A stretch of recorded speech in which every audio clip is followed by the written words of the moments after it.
Hi, I'm Dr. Eric Westman, and this is the Keto Made Simple podcast. Hi, everyone. This is Dr. Eric Westman, and welcome to my channel where I review and debunk nutritional misinformation online, typically.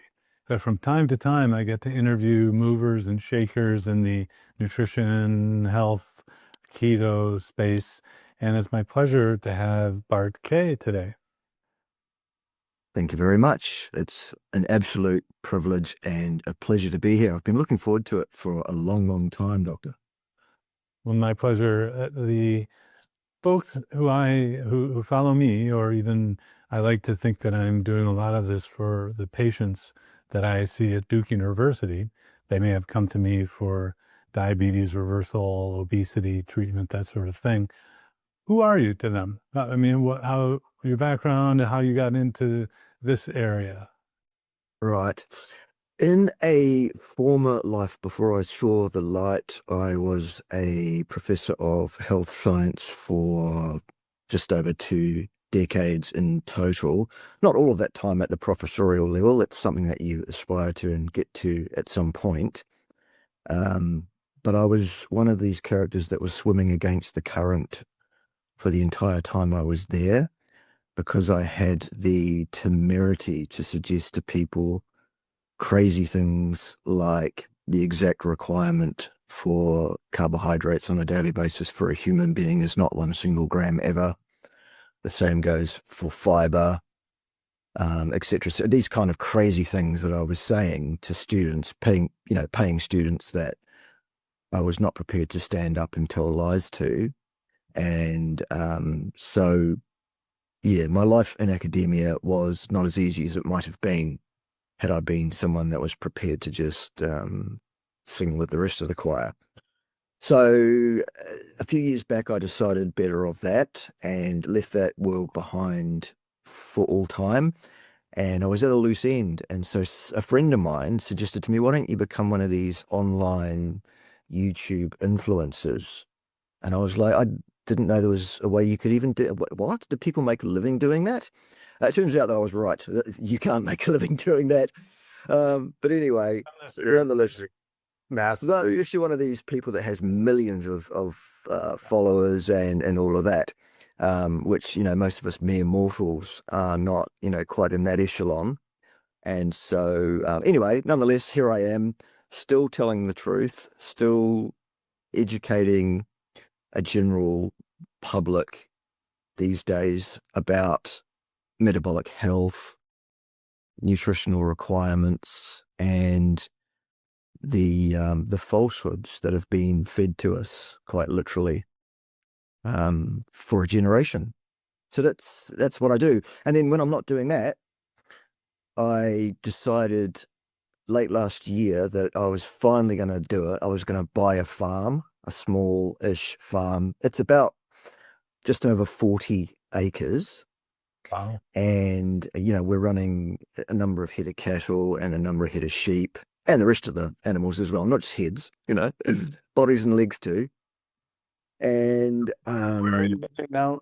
Where do you live? this is in the Tasman district of New Zealand, which is near the top of the South Island. The nearest city is Nelson, for those that are interested as to where all of that is. It's a beautiful part of the world. But as we know, nature does have a dark side, and last week we got flash flooded.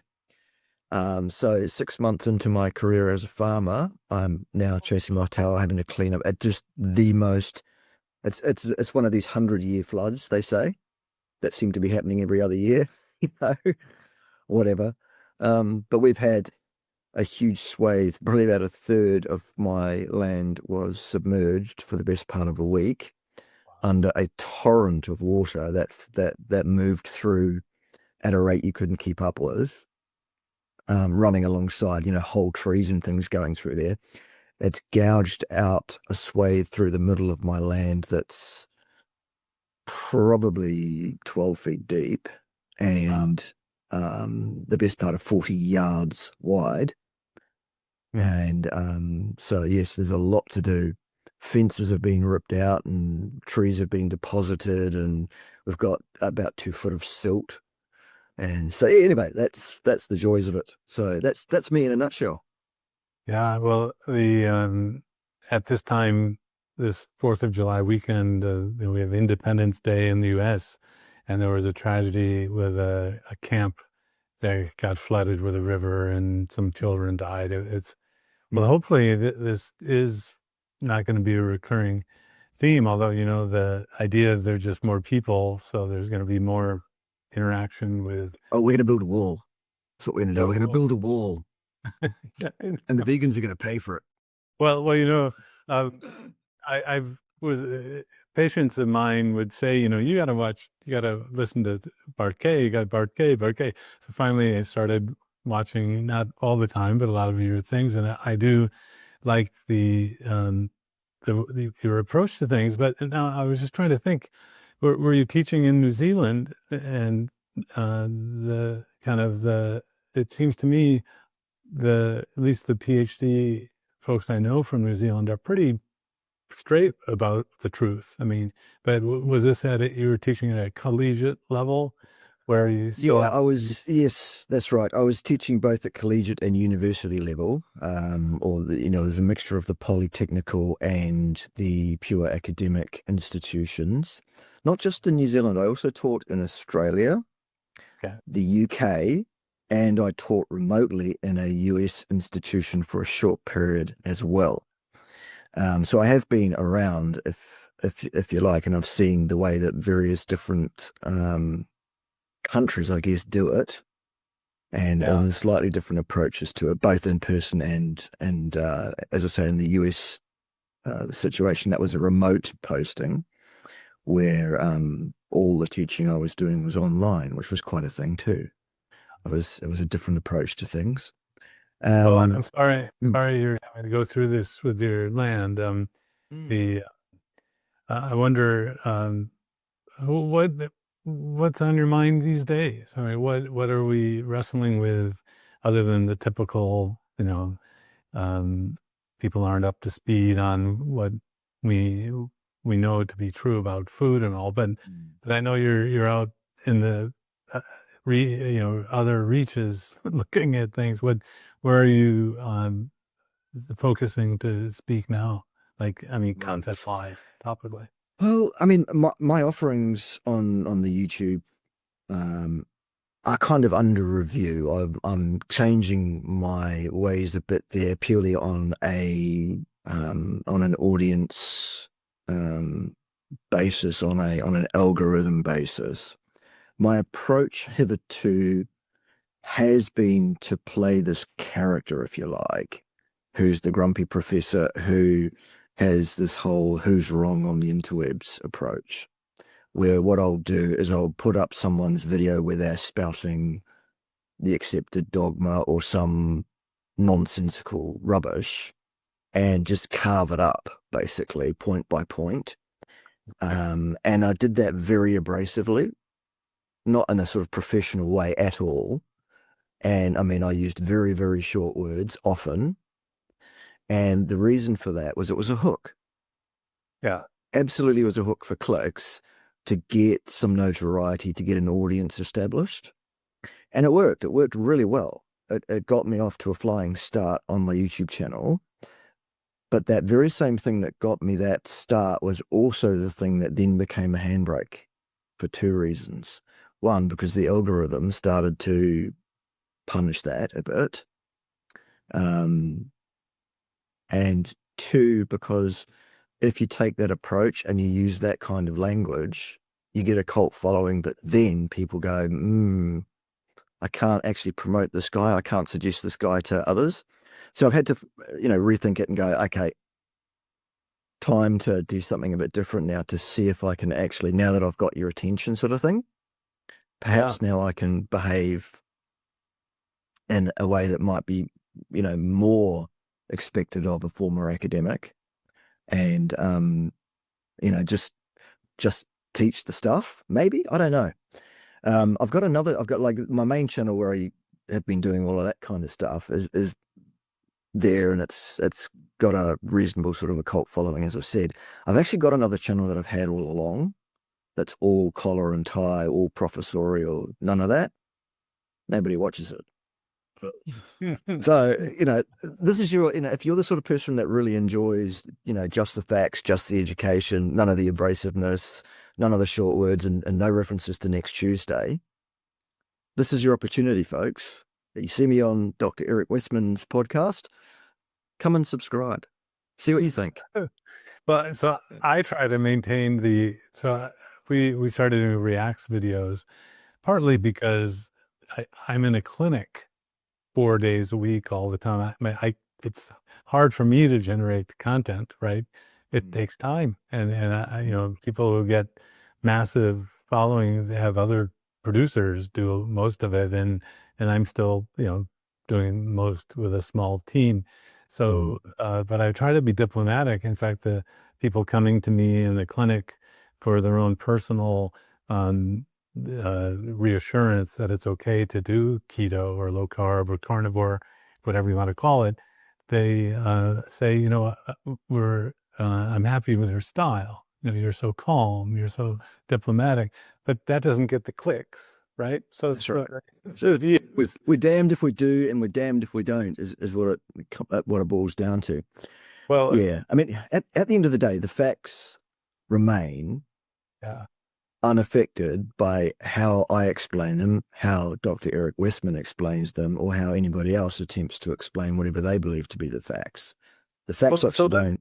Let's assume that there's someone brand new watching this first time. Yeah. They're not into the keto world, into the echo chamber. How do you explain what it is? I mean, so someone comes to me, I explain, well, you can take a pill, you can take a shot, you can have surgery for weight loss, or you can just do what people have done for 150 years, the Banting diet, low carb, keto, and hunger's gone, the food's noise gone in a day, and you lose 1 to 2 pounds per week. That's how I say it. Well, I mean, for me, the approach is that first we deal with the objections around, won't this kill me? Because won't I get cancer? Won't I get heart disease? Etc. All the films, won't I get scurvy? No, and no. Yeah. So you say no, no, and no. You won't, a low carbohydrate approach. I'm not so sorry. I'm absolutely interrupting to be brash. I can't guarantee that. In fact, I can't guarantee you won't get into a car accident if you do a keto diet. Absolutely. Even if it's not related at all. But you're right. Those objections. So those objections, how will those finally be put to rest, I wonder? Well, I guess all we can do is keep correcting and pointing to the flaws, foibles, the fallacies involved in the arguments that the antithetical folks are putting forward. The folks that suggest that it's more likely on a low carbohydrate diet, which is like, excuse me, phone's turning down. There we go. Quiet phone. That it's more likely that you're going to get heart disease because of all that fat. All we need to do is point to the absolute fallacy of suggesting that an associative data set of any size is able to inform on causality in any way, shape, or form. It's actually the first thing you learn in your first half an hour of your first undergraduate degree. If you went to anything like a decent school, the first thing they'll teach you is a lot of things are associated with a lot of things. For example, the sale of ice creams and the incidence of sunburn. Those things are highly correlated. That's why. Does that mean we're dealing with the sunburn scourge by banning ice cream? No. Drownings in swimming pools are highly associated with the release of movies starring Nicolas Cage. Does that mean we should ban Nicolas Cage movies? I think we should, Eric. Not because it's got anything to do with drugs. Well, maybe it does. Maybe it does. You're reminding me of the little book. It's a little red book called Lies, Damn Lies, and Statistics. Yeah. Association does not prove causation. Should be exactly the intelligent public that we were supposed to have by now.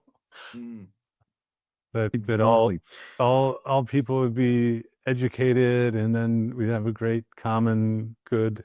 Yeah.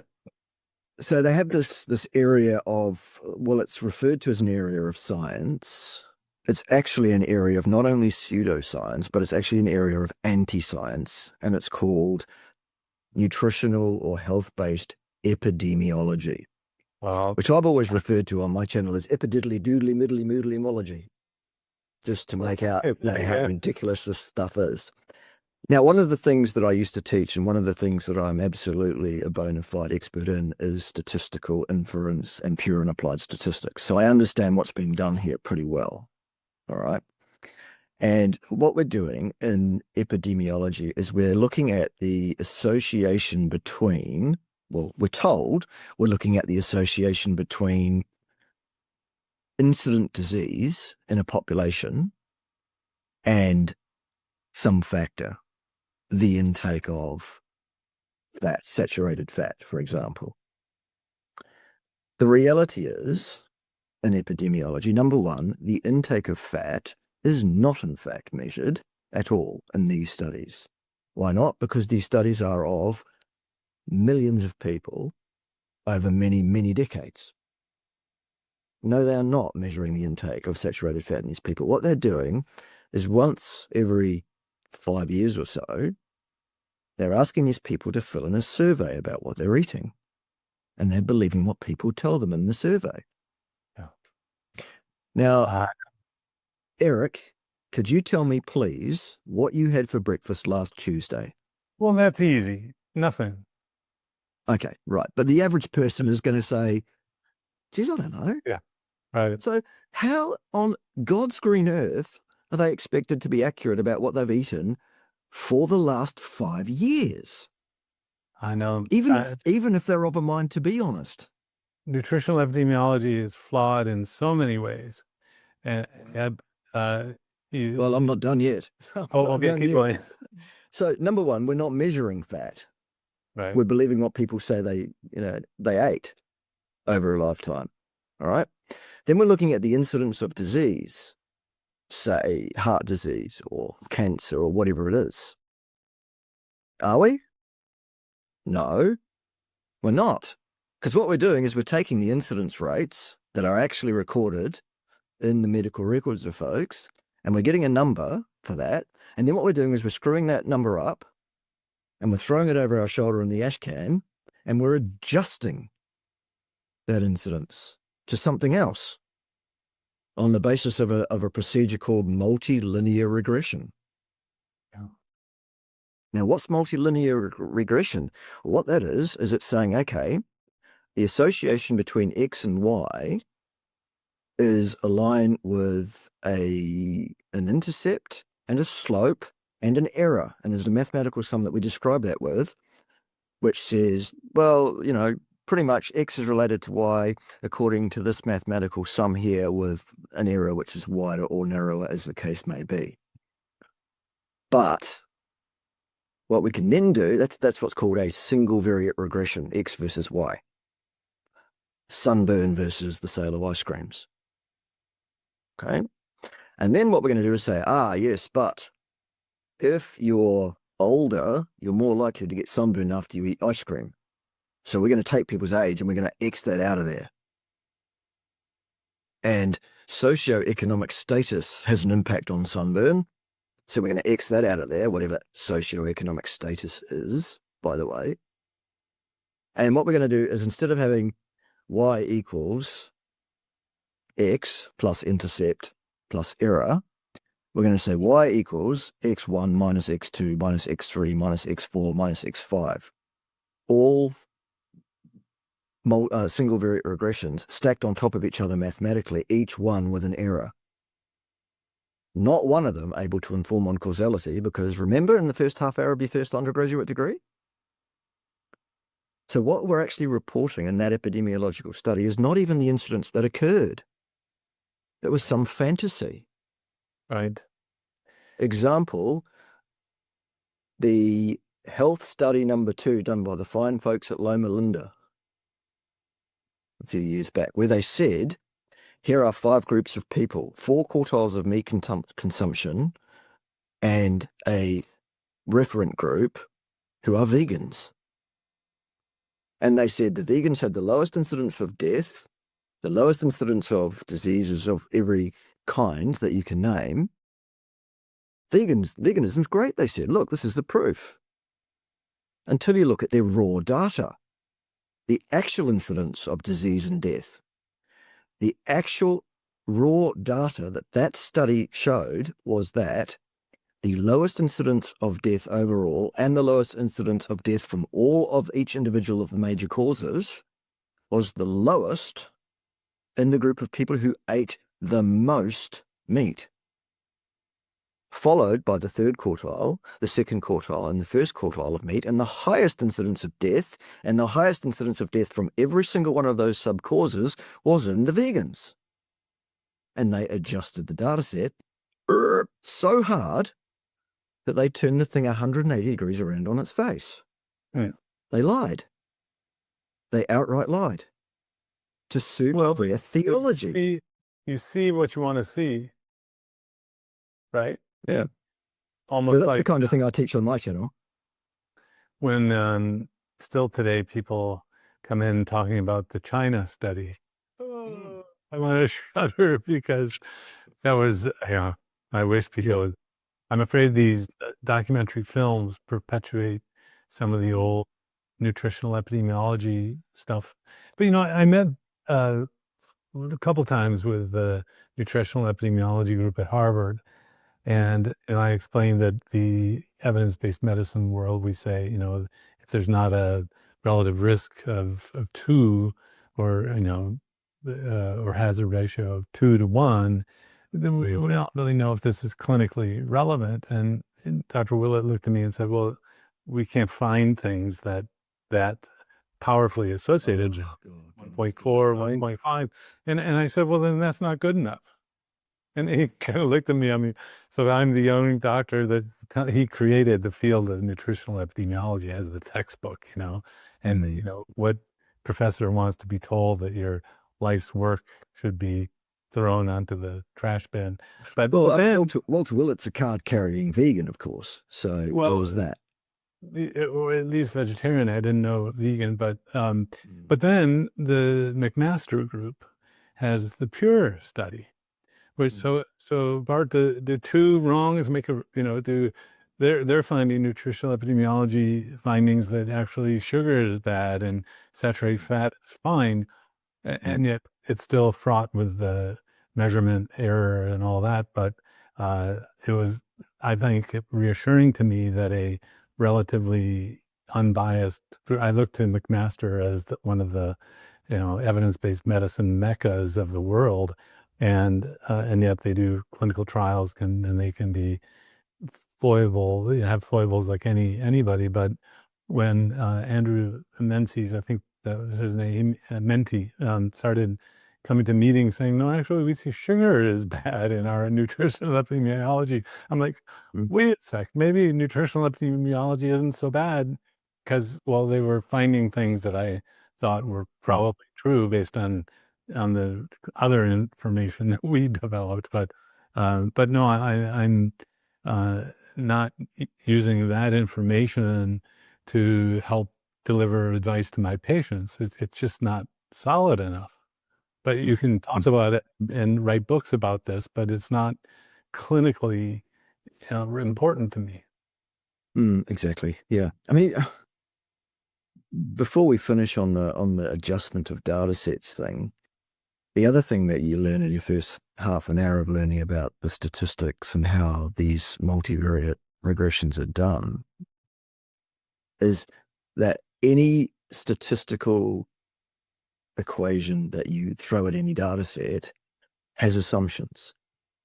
And any violation of those assumptions renders your ability to make conclusions on the basis of your statistical analysis tenuous at best. Outright invalid is actually the term you should use. The first assumption of a multivariate regression is that your factors that you plug into the sum have no collinearity. They are all independent, right? Now, the first thing that they do every single time in a health-based data set is they adjust outcomes for age. Now, if you, for example, smoke cigarettes, is it true that the longer you smoke cigarettes, the more likely it is that a health concern based on your cigarette smoking is going to rear its ugly head? Yes. Yes. Is it also true that the older you get, the more likely it is that you are going to suffer a health concern of some kind? Yes, it is. We're done. So if you say you eat red meat for 20 years, you're more likely to have a disease, but we'll take age out of it. No. You can't get eggs out of a fully baked cake. Neither Very interesting. can you X the age collinearity. That's why the first assumption is there is no collinearity. So as soon as you adjust for age, we're done. Invalid data set. Yeah. Well, the whole association and causation, I try to teach and have my trainees and patients say it back to me, association does not mean causation, cholesterol is not a disease, all these things. In the logic, I finally saw Dr. Chris Kenobi give a talk, and it was over at the Public Health Collaboration. I had a couple trips over to Europe and back to London and then Switzerland for 2 keto meetings. I have to say I was really impressed with the new science by young doctors and researchers who are not worried about fat in the food, and so there's a whole new research, I say, wave. What's interesting, it's disruptive because people are either funding it themselves or it's rich people funding it. It's not coming from the top down. Anyway, back to Dr. Kenobi, and he's a retired ophthalmologist, I believe. Basically, the idea that seed oil consumption has gone up like this. Therefore, diabetes has gone up like this, and obesity has gone up. Ergo, it's from the seed oils, but he even went further. He said, because carbohydrate was here, it can't be carbohydrate because the carbohydrate isn't going up; it's staying the same. And even though seed oils are going up, so it must be seed oils. And he was careful to say, it wasn't. He never really said this isn't. It's correlation. It's not causation. He could have said that, but he didn't. And the implication is, and he's been around the world saying that it's seed oils that are the problem. But afterwards, I got to talk to him, and I tried to explain that you can actually, like you said, be exposed to the sun. And the sun isn't changing. It's constant, right? And you can get more sunburn and more disease. You can actually have carbohydrate be the cause of atherosclerosis. And even though it's not going up, because there's a finite area in an artery, if it's causing the disease and it's at a rate that it's causing it, it doesn't have to be going up to be the causative agent. And he couldn't see that. It was like, so this goes to basic logic and pathophysiology that's even beyond it's like, wait a minute, just because carbs aren't going, sugar isn't going up, but it doesn't mean it's not causing the disease. I have to imagine that he's getting he even told me, I don't get money from this, Eric. And I said, well, that's fine, but you get to travel around and talk about it. And you think, man, you can't say it's not carbs by saying that, look, carbs aren't going up, diabetes is going up, can't be the carbs. Wait a minute. Anyway, have you heard his lecture and his? Well, I haven't, but what I can humbly suggest is that both cardiovascular pathophysiology and also the pathology of type 2 diabetes are both areas of absolute expertise of mine, and we can absolutely talk about either one of those if you like. Well, we don't measure seed oils when it comes to diabetes. We measure glucose. That's right. And See, the thing is, type 2, if that's where you want to go, type 2 diabetes, let's be clear about type 2 diabetes. Type 2 diabetes is chronically elevated blood glucose, and it's nothing else. That's how it's diagnosed. well, I asked someone That's today the intervention in the that's clinic, treated. but it's been put into a different framework by, best I can tell, the drug companies. Even a patient coming to me now will say, well, I'm not making enough insulin. Right. That's type 2 diabetes. No, Yeah. no, Or that you're insulin resistant. right. Right. No, Which, but that was, number one, the phenomenon that the medical fraternity, that the allopathic fraternity talks about as insulin resistance, and most of academia as well. yeah. Number one, they're couching this thing as some kind of pathology that is the etiology, the underpinning, the explanation for diabetes. Right. False. Well, Completely false. then that can be fixed with a drug. Well, exactly. Exactly. Yeah. So there you go. That's the narrative that's built Yeah. on. Yeah. No, the phenomenon that they call insulin resistance, and the thing that they just let everybody assume and indeed outright state is a pathology and the cause of the diabetes in the first place. No, that thing is the result of the functioning of the Randall cycle, which is encoded for by our genes being the peak of evolution to this point. Our genes knowing exactly what they're doing to protect ourselves from the damage of too much glucose inside those cells. So explain. No, this is not a pathology that explains diabetes. This is a symptom of the diabetes. Too much blood sugar. Yeah.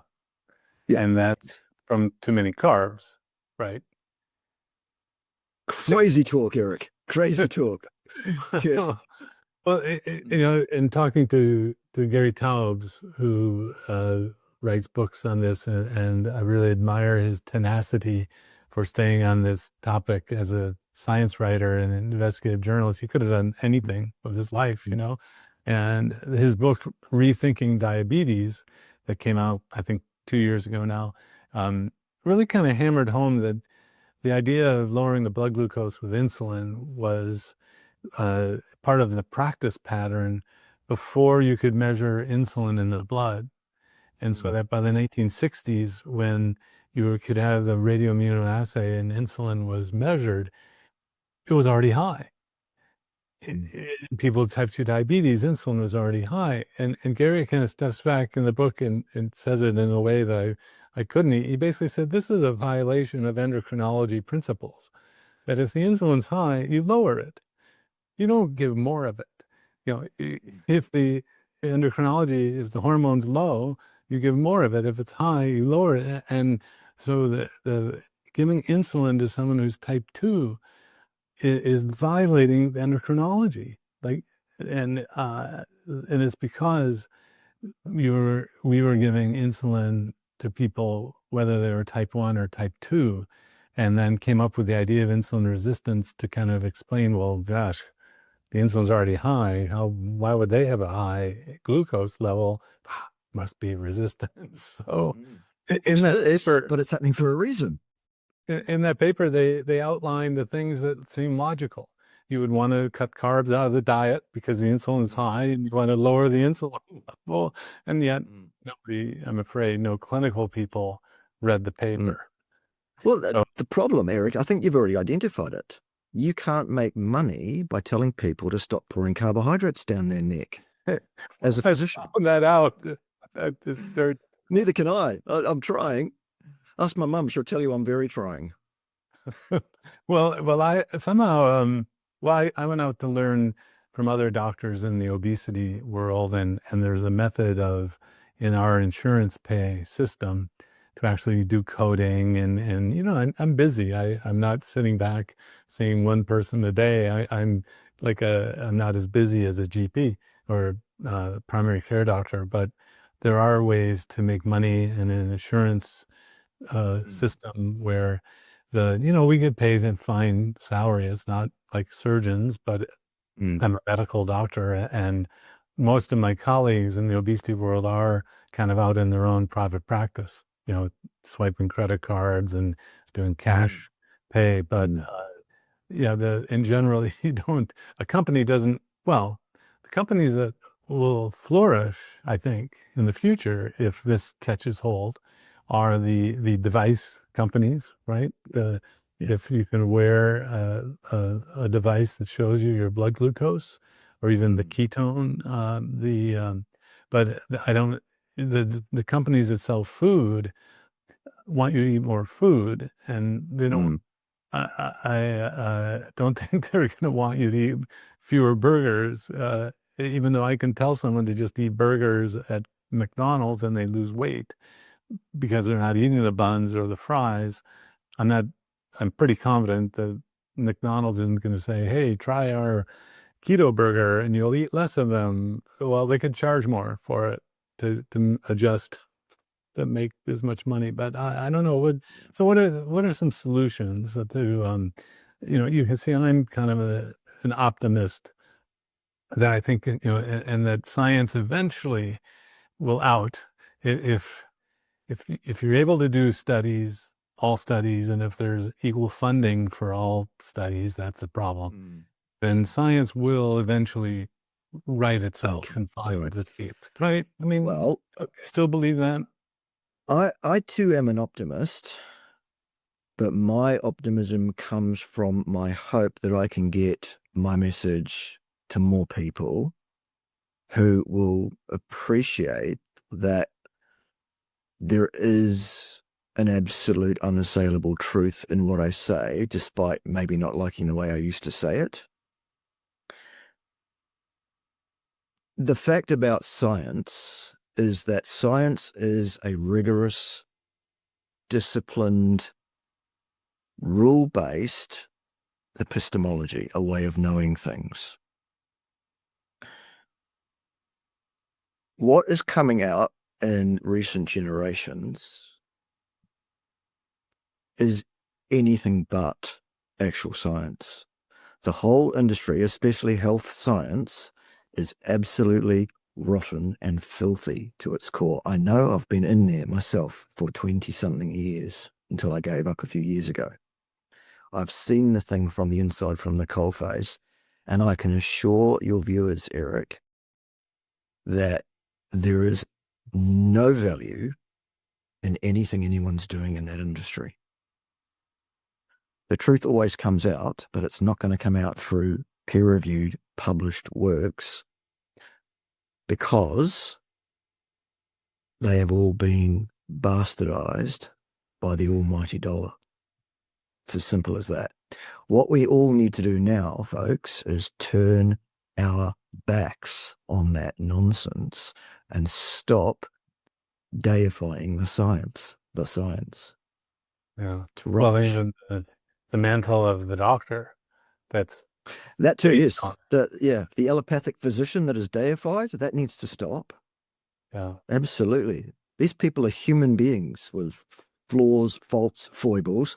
And in fact, I'm sorry to say, and present company absolutely accepted, Eric, most doctors are trained monkey grinders.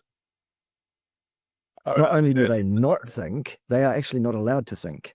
Oh, trained monkey grinders, yeah. Any doctor that is practicing in many countries that steps out of line and says anything that's not accepted by the fine folks at Big Pharma is going to find themselves struck off the medical register, hauled up in front of some kind of, arbitration. And, look at what happened to Professor Tim Noakes, for goodness sake. Yeah. Well, fortunately, when he turned around after 20 years of talking to people and said, I'm going to stop it. That was a long time ago. That was long ago in a galaxy far away. Well, it really wasn't though, was it? Well, yeah. And Gary Fettke and yes, same deal. Gary Fettke. Yeah, got crucified, didn't he? But I was kind of taught that at least in the U.S., because we have a tort-based system of, someone has to prove you've harmed them, and in those cases, there was no proof of harm. It was all professional standards boards. But here, we then could sue back for damages and things. But, that fear is there. I would have to say that most doctors are afraid of being outside the box. And diet is one of those things Yeah. where they feel constrained. And so I teach my patients to just say that they're doing a Mediterranean diet to their doctor, and doctors go, wow, that's great. Yeah.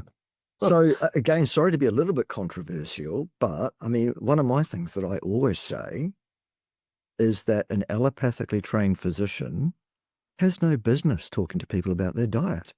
Wow. Good No. point. Yeah. Because And yet their they training do. is an allopathic physician intervention. They don't have any training in nutrition. Now, I don't mind anybody saying stuff about nutrition that is correct and demonstrably correct and valid and, of utility to people. But I mean, especially in the American culture, it seems, a physician can stand up and talk on any topic and everybody just goes, oh, doctor said. I know. Well, I review now videos from these influencers who are massively popular, and they're really young. They don't have the gray hair of being told by their doctors that, or by their patients, that what you told them was wrong. That's always a great learning experience. You develop the rapport with a group of people, they'll come back and tell you, you were wrong on that one. And I've learned to, be quite respectful of what people learn, especially if it's their own body. But that's a great way to say it, is the allopathically trained doctors are trained in drugs, right? They Yeah, shouldn't be exactly. trained Drugs, surgery, or some combination of those two, not preventative, not nutrition, not lifestyle. Yeah. That's not the trend. I mean, I've said to people this, that, and the other thing about nutrition, a subject about which I have a number of peer-reviewed publications as first author, right? And the person I'm speaking to turns around to me and says, "Yeah, but you're not a doctor, are you?" Well, you're a PhD, okay.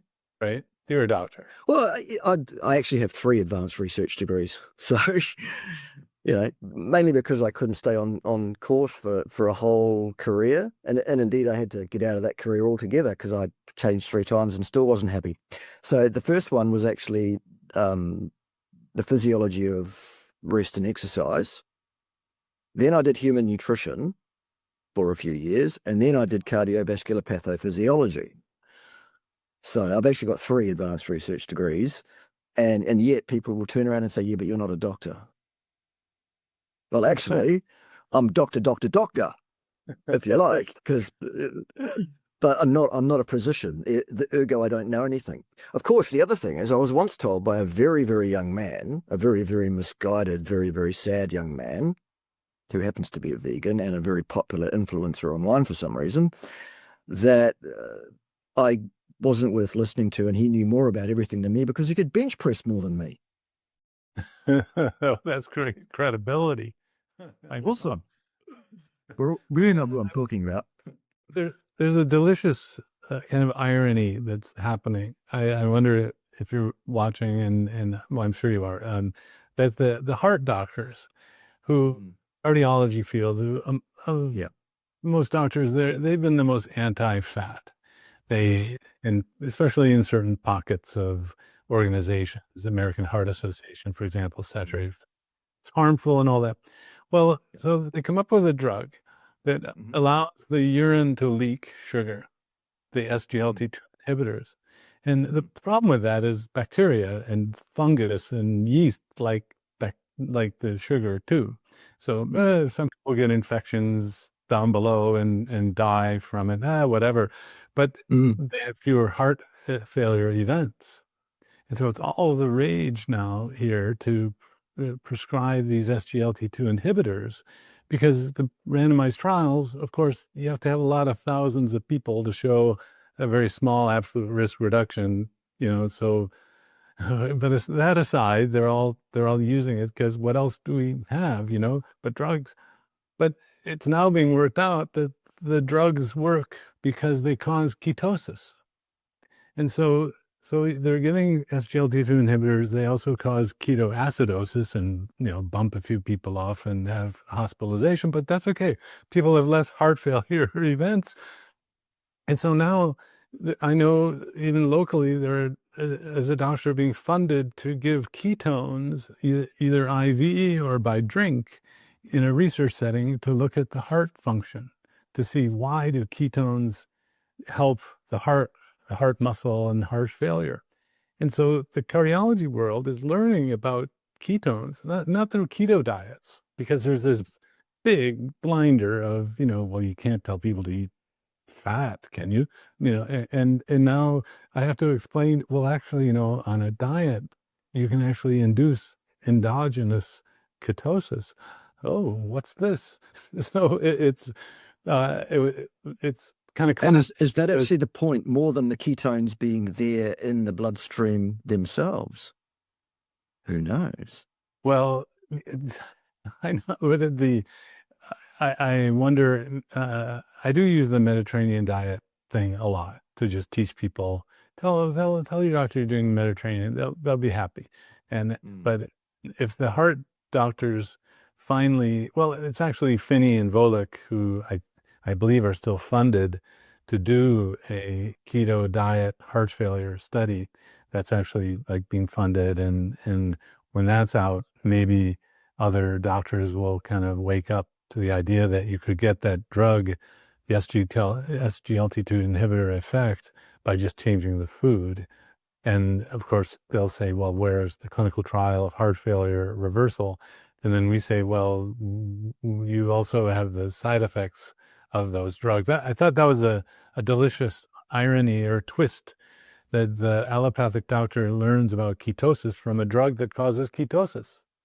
Yes, but the real problem of telling someone that they can get the same effect by changing their diet is, how do you monetize that? How do you do it? That's a US dollar. Yeah, it's just one that happens to be sitting on my desk from the last time I went there. Yeah. Yeah, well then, fortunately, or, there are people who, and this is why it's been a grassroots change, right? It's not been top down, because but there are enough people who listen and learn about critical thinking and even statistics. And, it's great to know the background of people like you, because I find that typically, even though the persona online might be extreme, it comes from a solid base.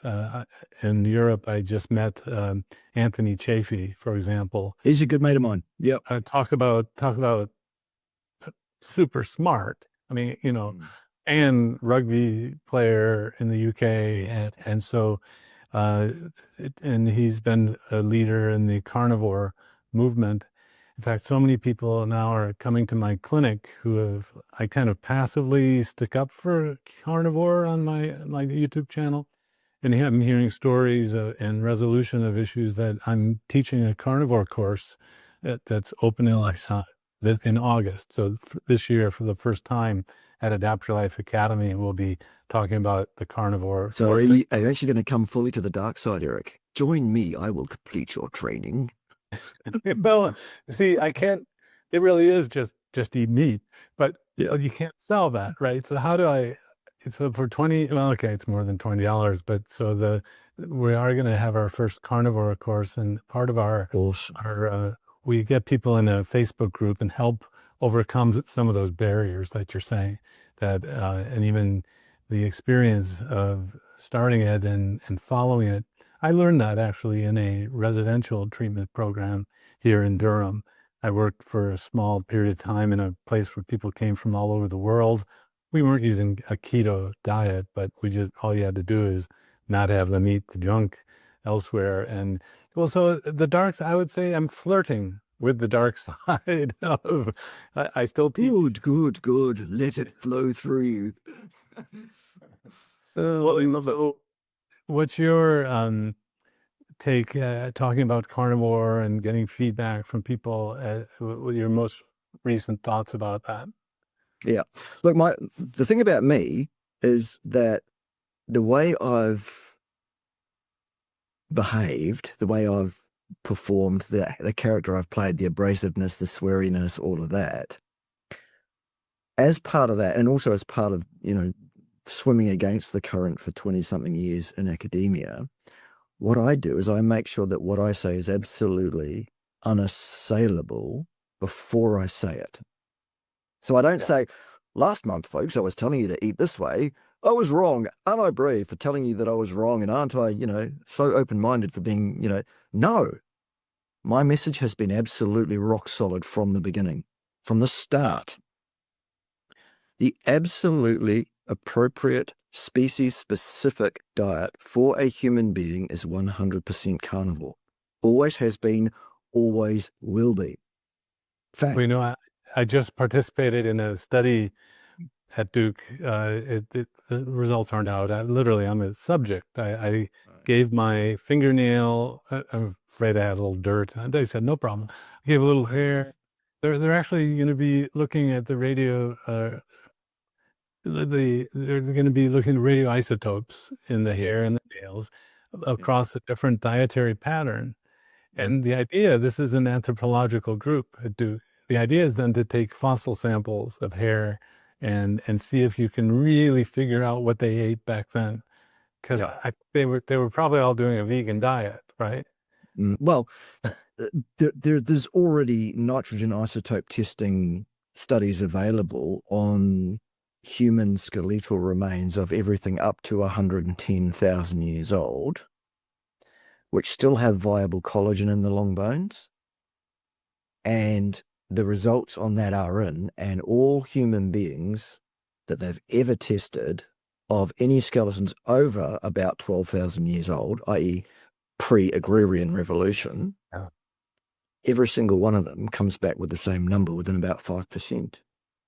And they all say humans, I didn't know that. humans absolutely did eat 80% of their so-called calories in the form of animal products. The other 20% was fibrous tubers. Oh, it kind of, it makes sense that they're kind of redoing what studies have probably already been done with maybe modern technology or just because it's fundable. But the nitrogen isotope testing is a slam dunk. It's an absolute. There's no two ways about it, because it tells us exactly what the trophic level of that animal was. Yeah. Okay. Yeah. And I've been sort of trying to stay away from that because I want human clinical trials today. I would still love to see a randomized trial of a carnivore diet versus whatever. Good luck getting it through ethics. Well, oh no, I think we could. There are, if you have enough money, we can stick tubes in people and go up to their heart and die. Sure. Here's the thing though, Eric. Here's the thing. If you want to talk about long-term health outcomes, hard health outcomes in human beings, you have to lock them in labs for decades. Well, I think anyway, I think rather than... Remember how I said science was a disciplined epistemology?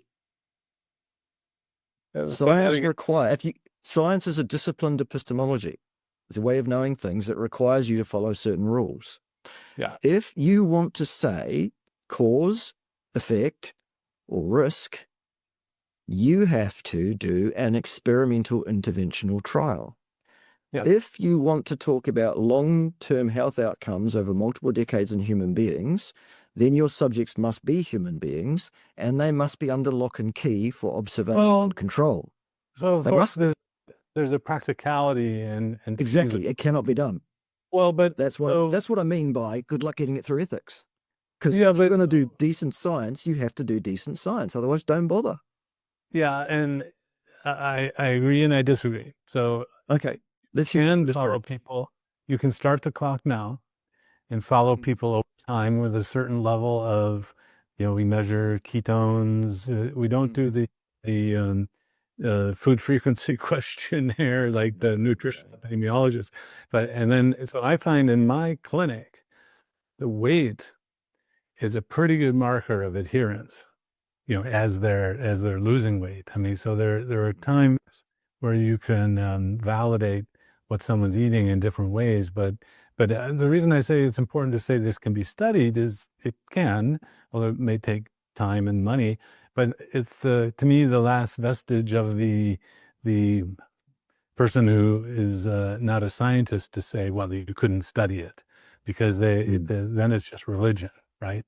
So that if you're saying that it would be difficult to study, I agree, but I think it could be done.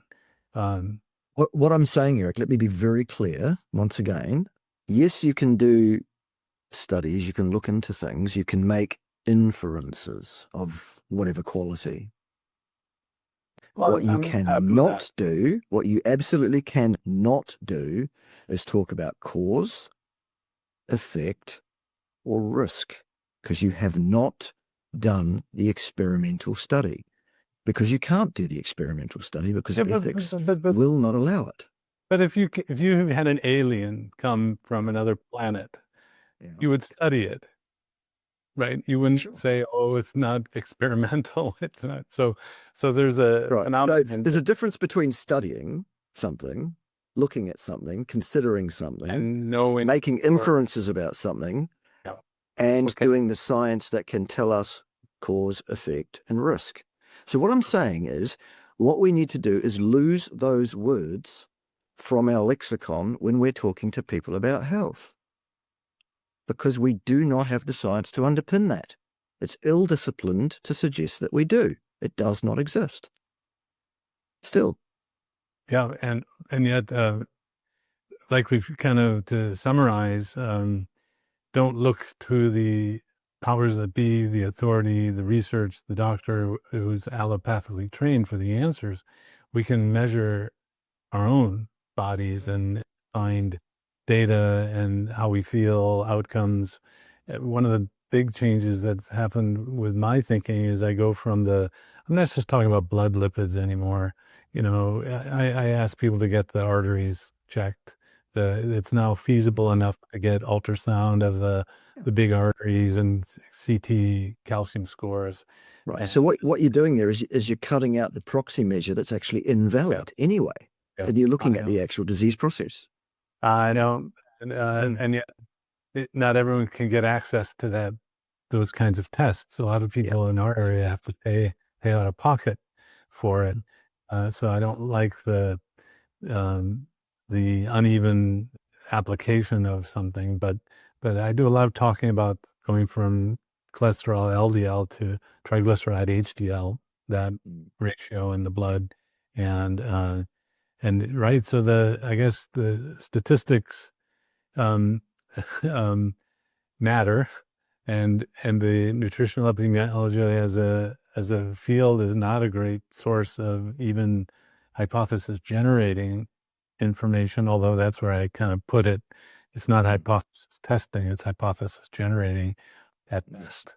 At best, yes. And yet that's where the governments have asked for advice from. So there's right.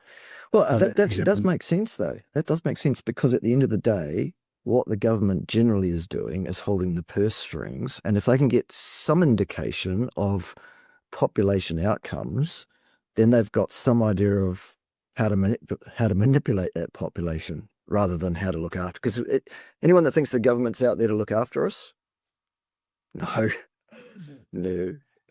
That's for another day, though. Yeah. No, but that's it. I mean, absolutely.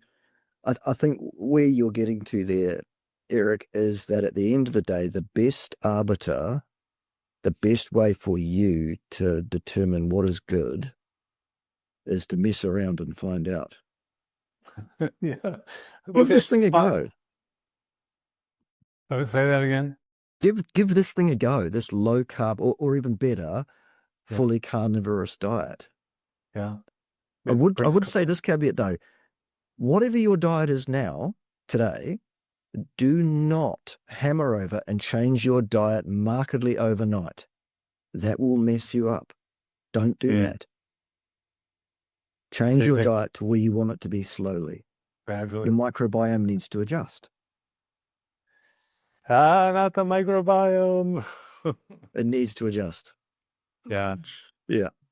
Well, so final question for you. There is a company that cares that you live a long life. Okay. What company is that? Other than they want you to buy their products forever, but I'm joint ventured with a company that cares, which people can find more about on my channel if they go and follow me on YouTube, which is Bart-Kay. That's my handle on YouTube. I mention that company at least 3 or 4 times a week and the wares that they offer. And that's a company that does care. But which company are you talking about? the life insurance company. Okay. Yep. Good. But no, actually they don't. Although it kind of makes sense because you pay Yeah, out and they don't. Yeah, money I get to what you them mean. and Yeah. you die, then they have to pay your family. It's Mm. the reinsurance company. So I didn't realize life insurance has insurance. Yes. And so John Squinby I saw him again in Europe. He's part of Swiss Re, and they're kind of freaking out because life insurance companies aren't making as much as they predicted, and so they're being anyway. I had a great trip. There's a Kiwi, actually he's Canadian, but Matt Phillips. I spent some time with him. He's a neurologist doing glioblastoma research in New Zealand. Okay. Great guy. And so I asked him, he's a young researcher working with the worst cancers that humans can get. I mean, aside from maybe pancreatic cancer, the glioblastoma is just devastating. And we're anxiously waiting some of the research that he's doing there. But in just chatting with him, I said, what do you're a young guy, you're a doctor from Canada, north of Vancouver. And what do you eat? And he kind of looked at me and says, well, I'm a carnivore. Yeah. Like, well, Mm-hmm.